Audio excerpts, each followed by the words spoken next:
Si Rawing Nitis.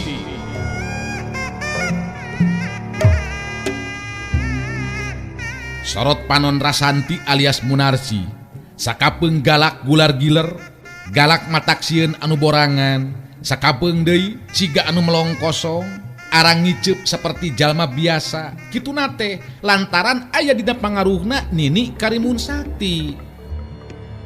Dongeng Sunda Romansilan ngajujut laku mapai rundayan carita hiji jajaka katurunan Jawara Sunda. Si Rawing Nitis. Sanca dawuk cengkat nangtung, muterkeun paneuteup kasabudereun eta patempatan, narik napas panjang bari ngagerendeng ngomong sorangan. Di mana aing bisa manggihan si topeng mayitnya? Sanajan bener arwah panasaran kibuyut ireng anu sumanding geus mere pituduh mangsa diri aing ngayakinkeun ilmu, tapi tetep nu ngaran si topeng mayit cenah boga ilmu anu luar biasa. Kadinya aing kudu guru ilmu. Ku cara kitu kakara bisa malaskan nyeri ka si Rawing. Si Rawing Nitis digarap Kumang Inoy, naskah Yasana Yat R, pangreka jeung panyeup sora Udi Gibran, dibaturan Kukang Awe, teknik jeung editing garapan Nopan Cahya Lagawa, dibaturan Kukang Ence, pangjejer gawe Muhammad Ismail Haufansa.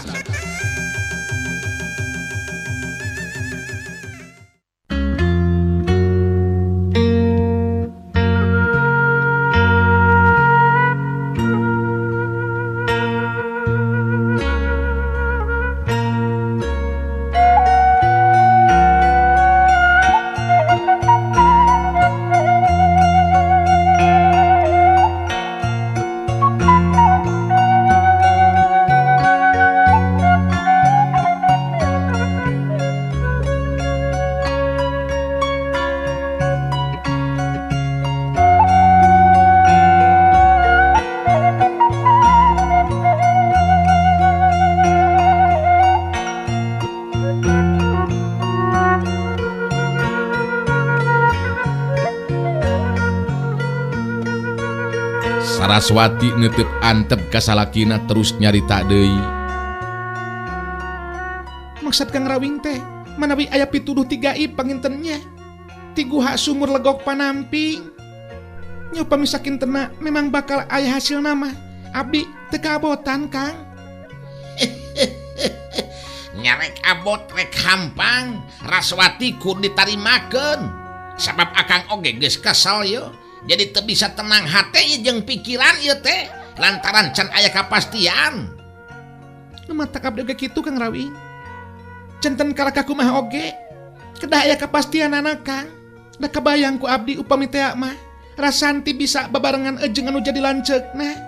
Ku perasaan eta kaayaan pangbagja-bagjana keur urang Kang. Nya atuh Raswati, nya atuh da kangaranan nyaah ka anak mah lain ngan ukur indung hungkul. Sanajan akang henteu milu ngaberejelkeun, heuda tetep we akang apanan anu ngajalanan heupang Naraswati nepikeun ka kekandungan teh. Tah dumasar kana eta hal akang oge nyaah kanu jadi anak. Akang rek neangan pituduh ku cara ngumpi diri di jero guha sumur legok panamping Raswati. Nyari abdi mah moal bade ngahalang-halang Kang. Margi bahwa dina ajen pangarti kitu deui pengalaman Kang Rawing langkung punjul batan diri abdi. Nu mawi nyangakeun beta mah kumaha saena Kang Rawing. Tah hade atuh lamun kitu mah Raswati. Akang mun kitu mah poe ieu keneh yeuh bakal ngeureuyeuh nya init. Maksud teh akang rek init kalegok panamping teh. Bisi engke Rasanti jeung Wiguna nanyakeun mah bejakeun we kaayaan akang anu sabenerna. Ngantong disebutkeun numpi diri di mana. Lainna naon bisi hayo engke teh datang pan kalakah jadi gangguan meureunang. Saraswati ungeuk di barung ejeng imut terus ngawalon. Mang aku abdi engke diwartoskeun Kang. mung ulah lami teuing nya Kangnya. Maksud abdi teh ulah teras ngampleng.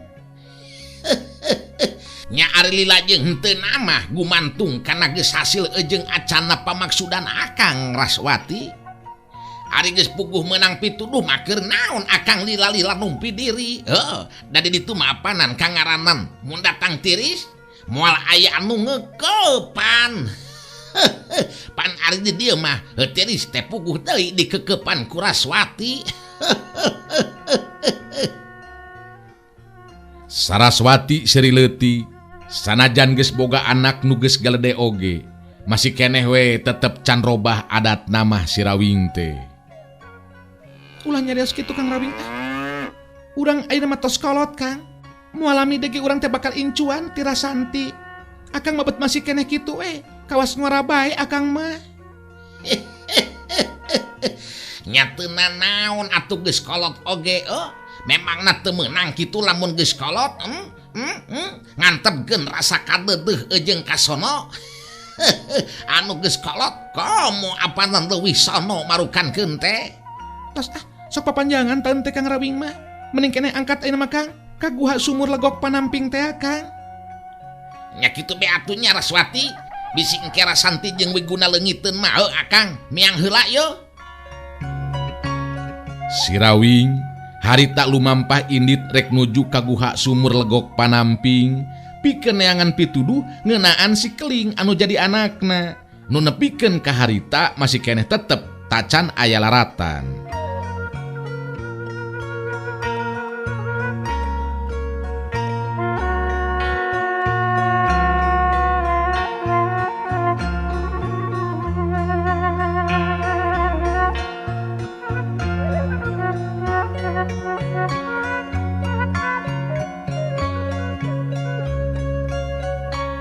Urang tinggalkeun heula kaayaan si Rawing. Caturkeun harita Rasanti jeung Wiguna anu geus tepi ka lemurna laras anting. Kadatanganana dibagiakeun ku Juragan Gandara. Waktu dijelaskeun ku laras anting ngeunaan Rasanti jeung Wiguna anu geus nulungan dirina tina cengkreman Sancadawu, puguh be nganuhunkeun mun teu panggih jeung Rasanti katut Wiguna mah utamana ku ayana pitulung ti si Rawing. Cantang tu laras anting bisa datang deui kadinya. Juragan Gandara ngabagikeun paneutupna ka Rasanti jeung Wiguna teu lila terus kedalisan. Waduh, kula bener-bener nganuhunkeun anu lain dikieuna ye ka Rasanti oge ka Wiguna. Utama nama ka Parawing anu nyalametkeun laras anting tina cangkreman Sancadawu. Bagja dengan hanjaka Parawing teu sekalian ka dieu nya, padahal lamun datang ka dieu mah meureunan bisa ngobrol jeung kula di dieu. Rasanti neuteup ka Juragan Gandara teu lila terus nyarita deui. Kalarsan pun Bapak aya keneh kaprayogian anu sanesna Juragan. Nu mawi henteu ngiring ka dieu. Abdi oge sami bingah ieu teh. Jalanan tiasa ngajajabkeun laras anting dugikeun ka dieu dina kaayaan salamet Juragan. Kula mineng ngadenge ngaran si Rawing teh. Disebut-sebut meh ku unggal jalma. Bari can kungsi panggih di kieuna. Tapi ku ditepungkeun jeung Rasanti katut Wiguna oge kula teh geus pagja. Tinggal ayeuna mah meureunan kaayaan lanceuk hidup ieu. Kang Aji anu ripuh keneh teh laras. Laras anting asa kaingetan Aji Sutra anu jadi lanceukna rubuh kuruntuyan Panerajang Sancadawu. Kadenge harita laras anting nyarita. Kumaha kitu ayeuna kaayaanana ama Kang Haji teh? Sareng ka mana Kang Jaka? Laras anting jadi nanyakeun Jaka Sinangling. Juragan Gandara terus ngagoroan Mang Utun teu lila. Mang Utun datang nyampeurkeun terus diwanuhkeun ka Rasanti jeung Wiguna. Juragan Gandara anu kadenge dina waktu harita nyarita deui. Tah, ayeuna jelaskeun Mang Utun. Kumaha kajadian anu karandapan ku Mang Utun? Maksud kuring teh, waktu laras anting dibawa ku Sancadawu. Pan Mang Utun mah lolos kabur terus ngabejaan ka Jaka Sinangling. Sok, jelaskeun ka laras anting. Mang Utun dina waktu harita netep ka laras anting terus nyarita. Semuhun Mang harita teras mangku den aji nyi mas dibantun ka dieu margi repot kaya anak sedangkan jaka sinangling mas saurna teh bade teras nyusul sanca dawuk anu mawa salira nyi mas teras deui den aji dugikeun ka ayeuna ye asa beuki repot bae katinggalna teh bingung puguh mang oge kumaha ye ngalandonganana nyi mas. Laras anting ngahuleng ngadenge jaka sinangling ini teh aya perasaan hanjelu dina hatena. Jaka sinangling kalakah init padahal ayeuna manehna geus datang deui balik aya di imah. Laras anting ngabagikeun paneutupna ka Juragan Gandara jeung Mang Utun teu lila terus nyarita. Padahal upami Kang Jaka masih keneh aya di dieu mah maksud abdi teh henteu angkat. Urang teu kedah bingung panginten dina ngalandongan Kang Aji. Teras kumaha atuh ama? Mun kumaha atuh ye Kang Aji piraku diantepkeun bae mah. Juragan Gandara narik napas panjang semu anu rumahu bari terus kedal di lisan. Memang eta anu jadi bingung keur amat teh laras. Nyaos sorangan apan di lumur urang mah eueuh tabib-tabiban. Nu matak jaka sinangling sinah tumetep di dieu oge. Heueuh ceuk pikiran amat teh. Sugan be ari aya jaka sinangling mah lamun aya bancang pakewu saperti kieu teh bisa diungkulan. Cik, irah kira-kira na balik deui nya ka dieuna jeung Mang Utun eta jaka sinangling teh. Mang Utun dina waktu harita tembong gideug bari terus ngajawab. Nyaduh ka atuh gan. Da panginten jaka sinangling mah teu acan uningaheun tangtosna oge. Upami nyi mas laras anting ayeuna tos aya deui di dieu. Nya panginten teras be nyusud tapakna sanca dawu. Laras anting ngareret ka Rasanti jeung Wiguna teu lila terus nyarita deui. Manabi atuh Rasanti eta napi Wiguna tiasa ngalandongan pun lanceuk anu tatu di jero.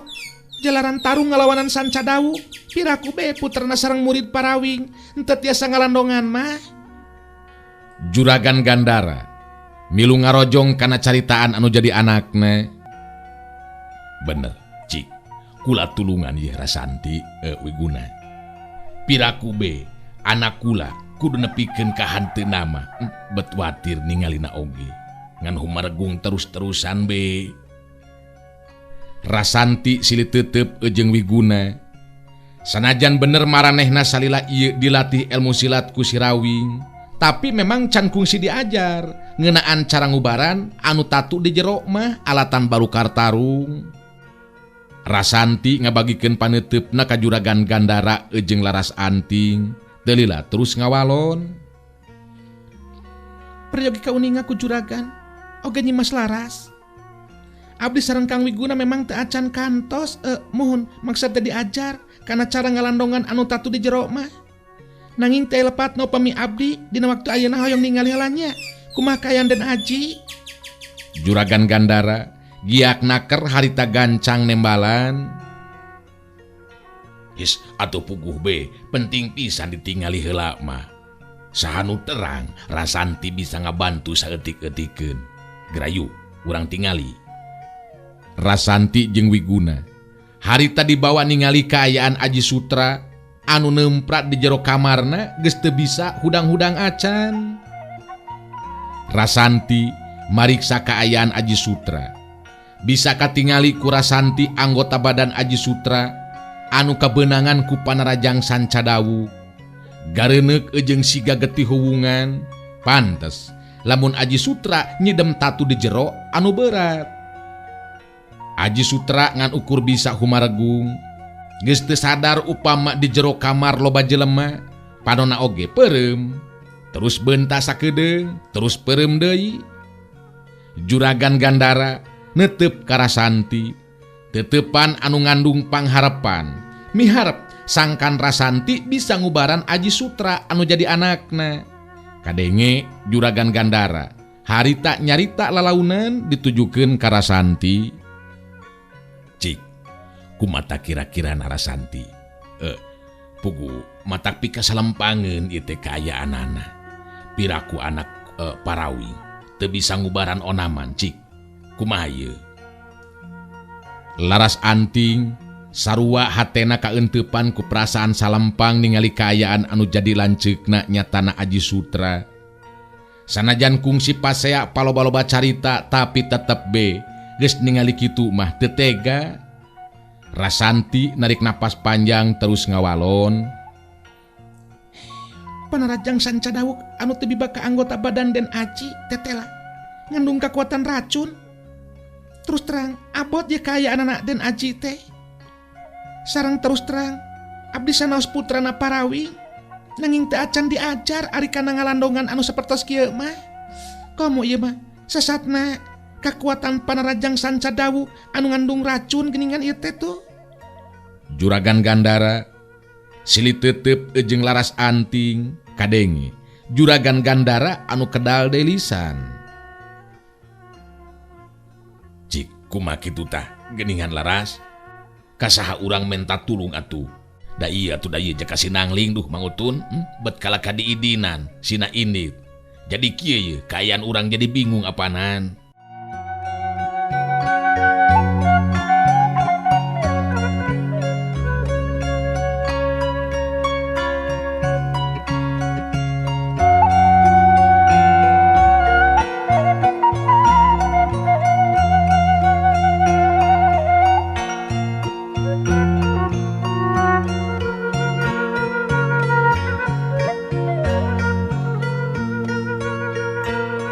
Juragan Gandara jadi nyalahkeun ka Mang Utun anu geus ngidinan jaka sinangling indit.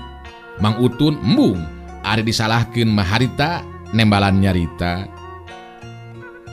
Kumaha ari juragan jaka sinangling pangna angkat teh kalayan tujuan pada nyusul enden Laras Anting anu dicandak ku Sanca Dawuk teh. Nyari maksudna mah apan jelas. Nyaeta bada nyalametkeun muhun maksud teh nyalametkeun nyimas Laras Anting. Laras Anting neuteup ka Juragan Gandara anu jadi bapana teu lila terus nyarita.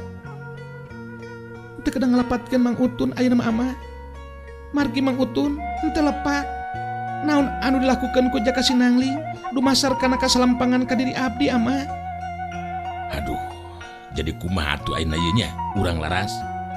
Da piraku ama kudu leungit anak hiji mah keur mah apan lanceuk hidup teh anak ama anu panggedena. Jadi Rasanti bener teu bisa ngubaran Aji Sutra ieu teh. Iya atuh ieu sugan ieu Wiguna. Juragan Gandara dina waktu harita ngareret ka Wiguna anu dereret terus ngawalon. Sami abdi oge gan. Mun komo abdi atuh di tahapan ajen pangarti jelas disahanapeun ieu ya Rasanti. Rasanti kadenge harita nyarita. Ngalandongan Den Aji teu aya deui kedah ku tabib ahli ieu mah juragan. Margi upami ku tabib anu sanes ahli mah teu acan tangtos mampu dina ngalandonganana. Nu mawi punten ieu abdi teu tiasa naon-naon mung ukur tiasa masihan bong-bolongan anu dumasar kana kaayaan tatu di jero anu ngandung racun. Nanging ku ebutan juragan sareng nyimas ulah waka pengasarepan da piraku henteu anu sanggem ngaladongan onaman. Geus karuhan kitu mah kabehanana terus kaluar deui teh jero kamar Aji Sutra. Dina kaluarna teh tangtu bari jeung pada baringung sabab kasaha nya kudu menta tulung. Puguh waktu keur tatu anu ti heula oge ku Panarajangna Sanca Dawuk apan jaka sinangling anu ngubaran.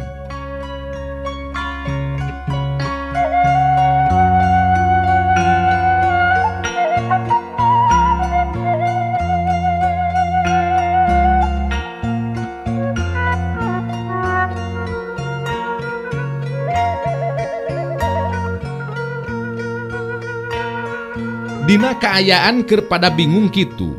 Harita aya anu datang tetela anu datang teh geningan Ayu Manganti bareng jeung lalaki kolot. Kadatangan Ayu Manganti pada ngabagiakeun malah ku Juragan Gandara diwanohkeun ka Rasanti jeung Wiguna anu nulungan Laras Anting tina cangkreman Sanca Dawuk. Ayu Manganti kitu deui Wiguna. Memang kungsi bantro kakuatan tangtu duanana pada apal ka masing-masing dirina. tapi maranehna pura-pura henteu wawuh. Ayu menganti oge embung kapapanjangan sigana teh.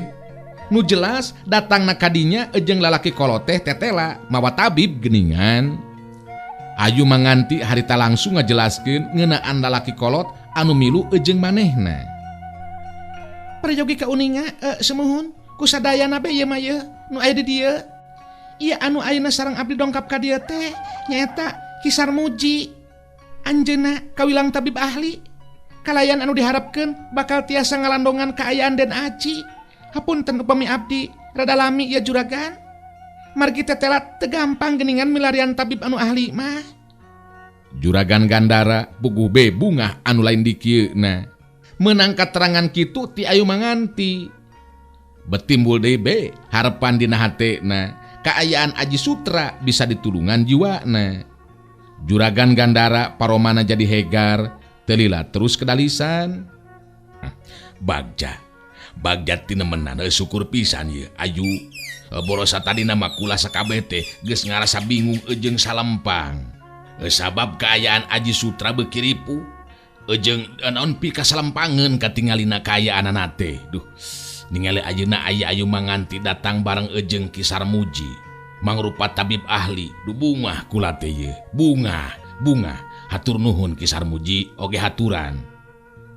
Ki Sarmuji nyerenge seuri bari terus nyarita.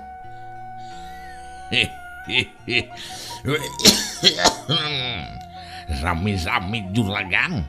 Terus terang be abah oge ieu teh teu nyangeman kitu bae bakal mampu ngalandongan Tuang Putra.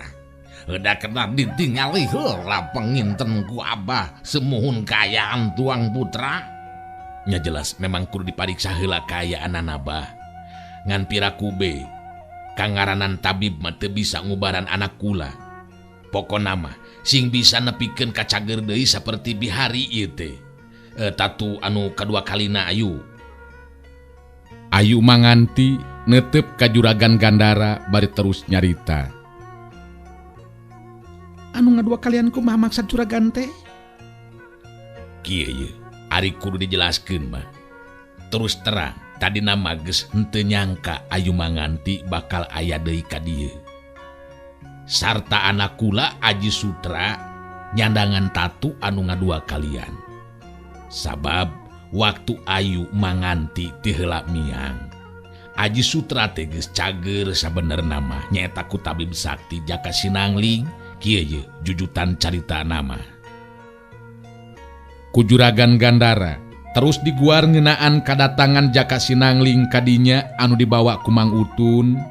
Tetela memang tabib sakti Jaka Sinangling teh mampu sabab bisa ngubaran Aji Sutra nepikeun kasehatna deui sabihari. Tapi kejadian seterusnya memang di luar dugaan. Aji Sutra banto kakuatan ejeng Sanca Dawuk anu harita keukeuh rek mawa laras anting. Anu akhirna Jaka Sinangling indit rek nyusul Sanca Dawuk lantaran melang ku kasalemetan laras anting.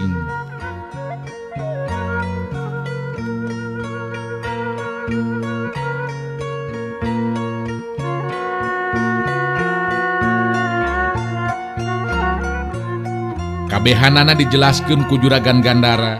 Mokaha kaget anu lain di kieuna Ayu Manganti ngadenge beja ngeunaan Jaka Sinangling. Paingan manehna teu panggih-panggih da Jaka Sinangling aya di tempatna Juragan Gandara. Telila Juragan Gandara terus mungkas guaran caritaanana. Tah kitu Ayu Manganti.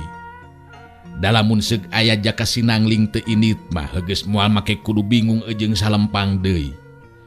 Da pasti Ki Sarmuji oge apa meureunan ka Jaka Sinangling mah nya bener henteu Ki. Juragan Gandara dina waktu harita ngareret ka Ki Sarmuji anu dereret ungeuk bari terus ngawalon. Nya kan tos nguping ari kana jenenganna mah gan. Memang kawilang tabib sakti anjeunna teh jisim abdi oge memang tos henteu asing deui kamanten mah nyeta ka tabib sakti Jaka Sinangling teh. Jadi kitu tah Ayu.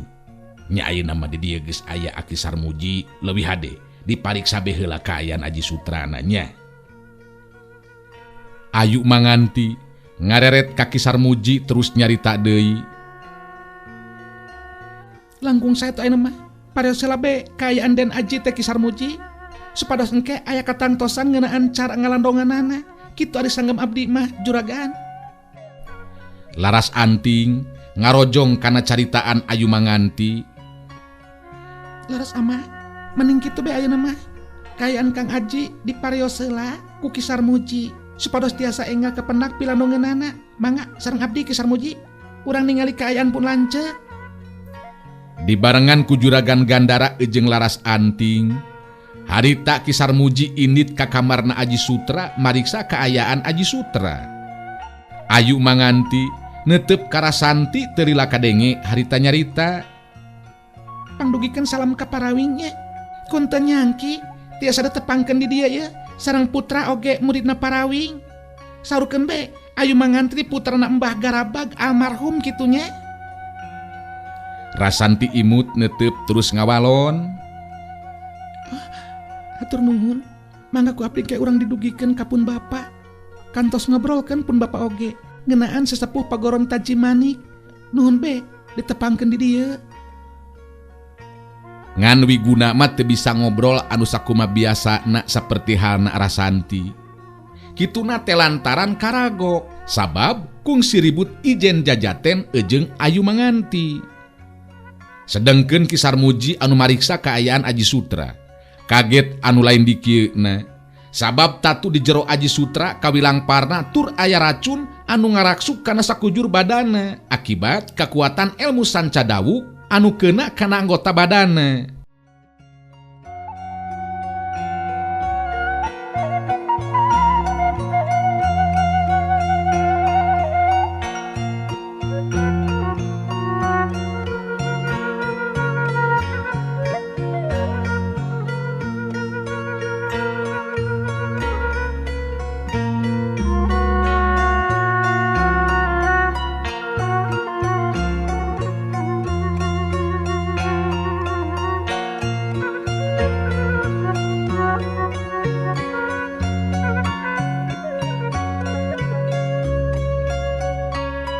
Sanggeusna mariksa kaayaan Aji Sutra kalawan ieu. Harita Ki Sarmuji ngabagikeun paneteupna ka Laras Anting jeung Juragan Gandara teu lila terus nyarita. Aduh, teterlah abot geningan ieu kaayaan tuang putra teh Juragan. Bot kakal Aji Sim abdi oge ningali anu tatu di jero saperti kieu mah ieu nyedem racun dina jero badana ieu mah ieu. Nah ngagunakeun ilmu naon eta jelema teh nya nibankeun panarajang ka Den Aji. Beuh ambuh nyaan abot ieu magan. Juragan Gandara jeung Laras Anting silih teuteup. Duanana jadi pada ngarasa salempang hatena. Inggis Aji Sutra teu bisa katulungan deui jiwana. Juragan Gandara kadenge dina waktu harita kedal di lisan. Jadi kumaha atuh tindakan urang keur ngubaranana ieu Ki Sarmuji. Komo kuring nya kula maksud teh di dieu sasat lain tabib leuwih bingung tapi piraku nepikeun ka teu bisa diubaran onaman Ki Sarmuji. Laras Anting dina waktu harita milu mairan caritaan. Abdi geduh kayakinan Ki Sarmuji salaku tabib anu ahli. Sok asa piraku paminta dugikeun ka teu tiasa ngalandongan pun lanceuk teh Ki. Pangna ayeuna diangkir ka dieu oge teu aya deui anu diharapkeun teh Ki. Aki mampu ngalandongan oge miharep pisan ka salira supados tiasa ngalandongan pun lanceuk. Juragan Gandara kadenge dina waktu harita nyarita deui. Pokona mah usahakeun sakuat tanaga Ki supaya anak kula bisa pulih deui cager deui sabihari. Ulah nepikeun kan teu bisa ditulungan. Sing karunya Aji Sutra anak kula panggedena. Da teu awewe teu lalaki kangaranan ka anak mah sarua we nya teh Ki. Atuh kan teman Juragan. Sanuh teu nyaah ka putra. Namun kieu ieu teh ieu nya terus terang bae Jisim abdi nembe ajeuna kedah ngalandongan anu abot kieu mah ieu Juragan. Margi salami jadi tabib nembe ayeuna ieu mendakan anu nyandangan tatu. Bari jeung nyidem racun mah ieu. Namun jisim abdi bakal usaha sakuat tenaga ngalantongan tuang putra juragan. Rasanti kadenge harita milu mairan deui caritaan. Abdi gaduh kayakinan Ki Sarmuji tabib ahli, sanajan keayaan Kang Aji kawilang nembe ayeuna mendakan hal seperti kitu, tapi sanes nganong hartos Ki Sarmuji teu tiasa ngusahakeun keun ngalanongan pun lanceuk. Sanes kitu Ki. Ki Sarmuji ungeuk, manehna memang bakal ngusahakeun sakuat tenaga pikeun ngubaran Aji Sutra. Sanajan dina hate mah kaentepan ku perasaan bimbang nilik kana kaayaan Aji Sutra anu kakara harita pikeun Ki Sarmuji ningali aya jalma anu ditulungan kitu kaayaanana. Sedengkeun Ayu Manganti anu keur ngobrol jeung Rasanti jadi eureun ngobrolna ningali Juragan Gandara jeung Laras Anting sarta Ki Sarmuji daratang deui ka dinya.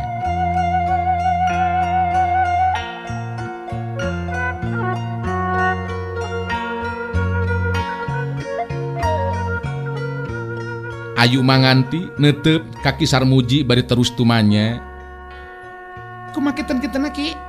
Na masih keneh tiasa dilandongan kitu dan Aji teh. Ki Sarmuji narik napas panjang terus ngawalon lalaunan. Nya bade diusahakeun Nyimas. Upami nirikana kaayaan mah memang abot. Namun nya urang usahakeun we. Da kumaha atuh diantepkeun teu dilandongan mah komo panginten bakal langkung abot ke kayaanana. Nya nuhun be atuh pami kitu mah Ki. Piraku be teu tiasa ditulungan da salira teh apanan tos ka etang tabib ahli. Abdi moal ngabantuan salira ka dia atuh upami henteu aya kemampuan dina widang katabiban mah Ki.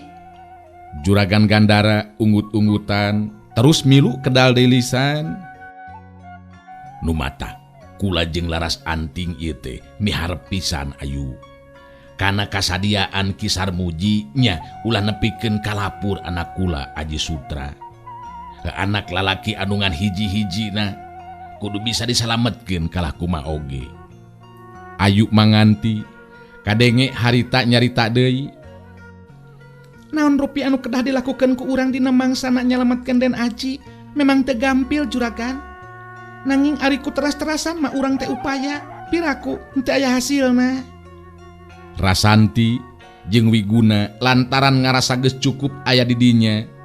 Sabab tujuanana oge ngajajabkeun Laras Anting harita terus pamitan. Rasanti anu harita nyarita ditujukeun ka Juragan Gandara.